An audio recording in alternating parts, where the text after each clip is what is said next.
John chapter 15, verse 4. Jesus said, "Abide in me, and I will abide in you." This is a wonderful statement. Why Jesus telling us, "Abide in me"?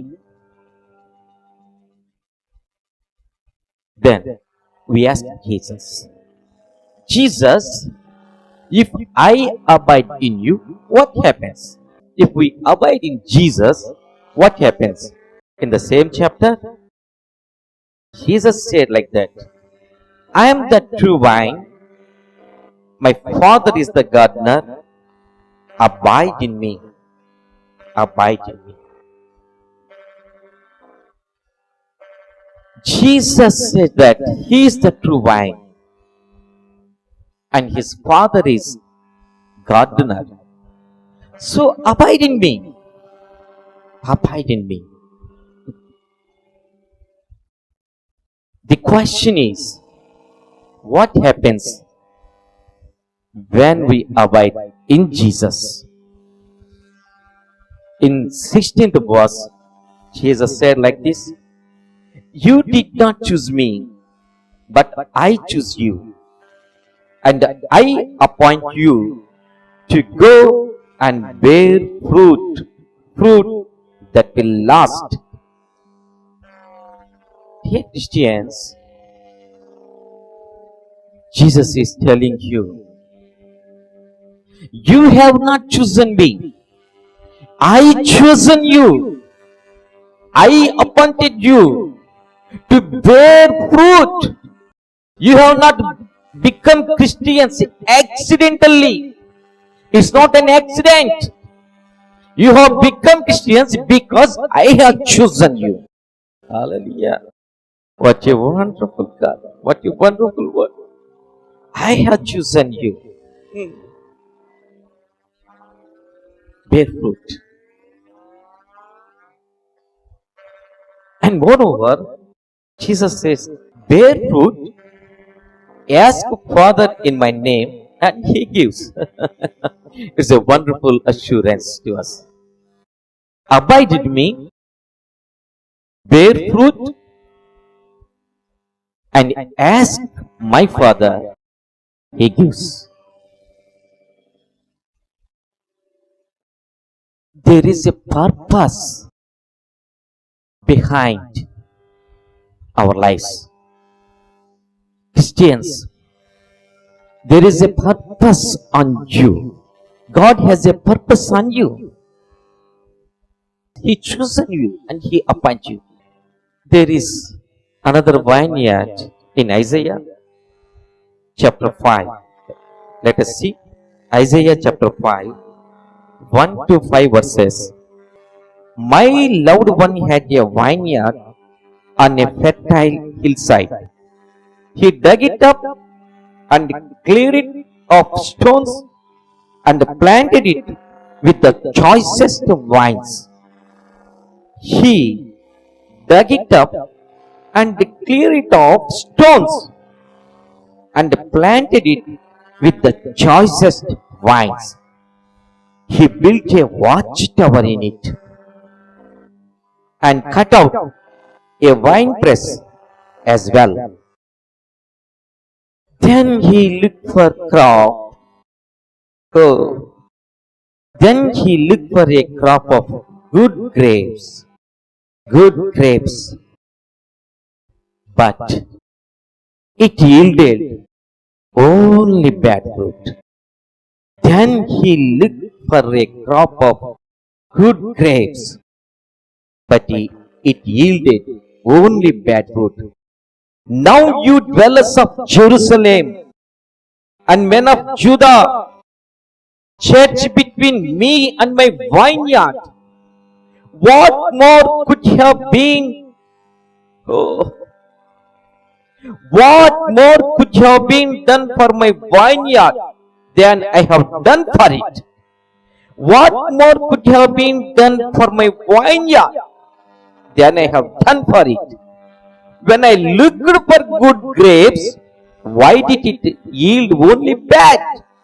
So, when I looked for good grapes, why did it yield only bad?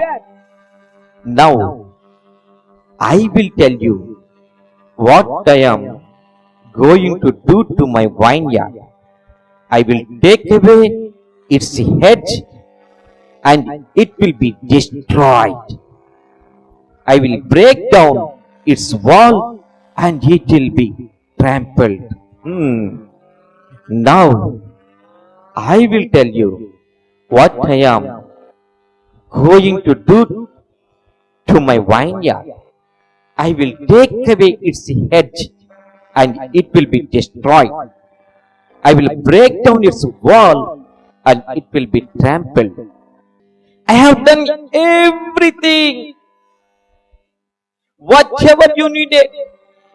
I have done everything for you, whatever you needed. Oh, whatever you ask, whatever you needed, I have done everything for you. A good job, good business, good family. Oh, everything. I made you rich, but you have not helped the poor. I gave wisdom to you, but you have not counseled the depressed persons. I made you a big man, influential person in the society, but you have not fight for righteousness. Oh. I gave you everything that you needed to bear good fruits. Why you bear bad fruits? What is the reason? Tell me what is the reason.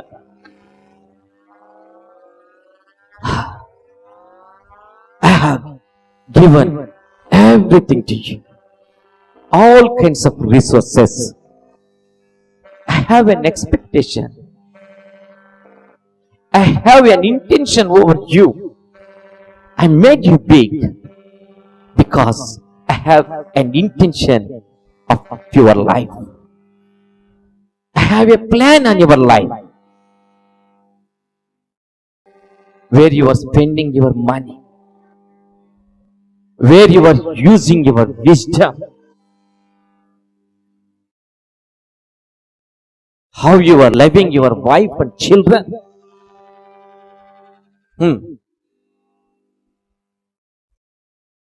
God said, you have not bear good fruit.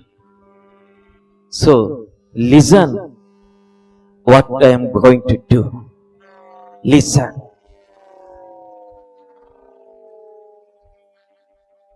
I will take away the hedge. I will destroy the wall. Those protected you all these years. So,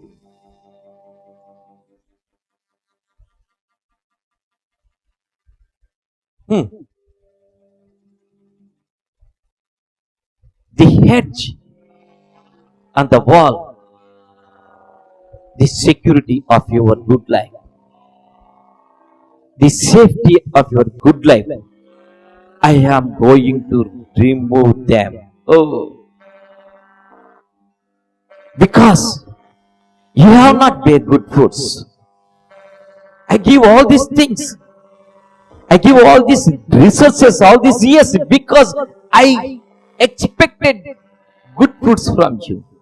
My dear friends, I love you. I love you. I don't like to make you afraid because I love you so that I am telling these words. Before God comes to a conclusion, before God stops his resources, before God stops his protection, start bearing good fruit. When he comes to a final conclusion, it's not good for you. He comes to you.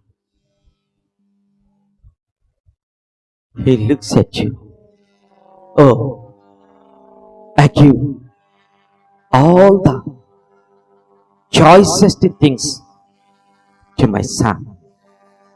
All the good things to my son. Now he is going to bear good fruits. When he looks into your life, no good fruits, but bad fruits. Before God comes to a final conclusion, my friends, go and bear good fruit. If you begin to bear good fruit, He makes you stronger and stronger. Hallelujah. If you begin to bear good fruit, He makes you bigger and bigger.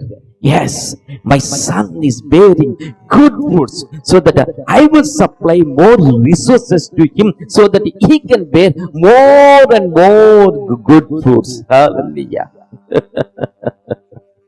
What a wonderful God we have. Go and bear good fruits. God will make you stronger and stronger. God will make you bigger and bigger. May God bless you.